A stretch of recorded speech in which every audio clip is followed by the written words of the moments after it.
triangle na triangle, oh. Happy New Year pa. Haha, lagot kayo ngayon sa amin. Mas marami kami. Attack! Ala, may mahabang espada sa kanila. Unahin natin yan. Oo, malakas pala siya. Mukhang mahirapan kami sa isang yun ah. Ito, unahin na muna natin to si Bacon Girl. Yeah! Si Bacon Girl malapit na matapos. Point, point, point. Di natin matamaan, guys. Hala, puro kalaban na lang pala yung natitira. Oh, min. Lugi. Ang bilis naman tumakbo nito. Di pa rin natin maabutan, guys, oh. Ang bilis mo tumakbo, Bacon Girl. Aray ko. Napapalibutan na nila ako, guys. Takbo. 9 seconds, 9 seconds. Kailangan natin makasurvive dito para di sila makapag-party-party. Aray ko. Wala, may nakakilala pa sa akin dito. Pa-add friend daw. Uy, magpapagalingan naman sila mag-drawing ng cat.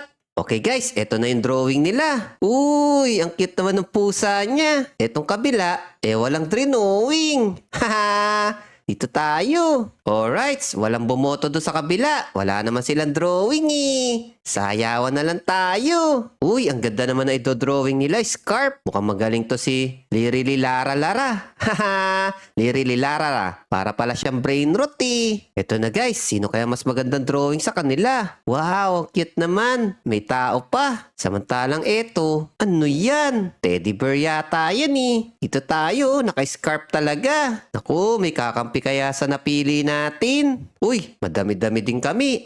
6. Okay, sugod. Naku, medyo match to guys. 6 versus 5. Alright, ito. Wala, kakampi ko pala yun. Haha.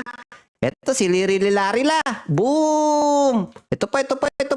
Si Bacon Girl. Boom, dapa. Last one. Banatan na natin niya. Aray ko! Ako natalo. At dahil meron na tayong 255 na diamonds, pwede na tayo mag-open ng box. Ano kaya makukuha natin? Uh-oh. So, Twilight Towers, the latest hype in tower defense. Let's jump in and see what we can merge. Okay, big. Uh-oh. Sayang, di pa yung legendary nakuha ko. Pero pwede na to. Zombie Axe. Uy, Starfish. Maganda yan. Sino kaya mas magaling mag-drawing sa kanila?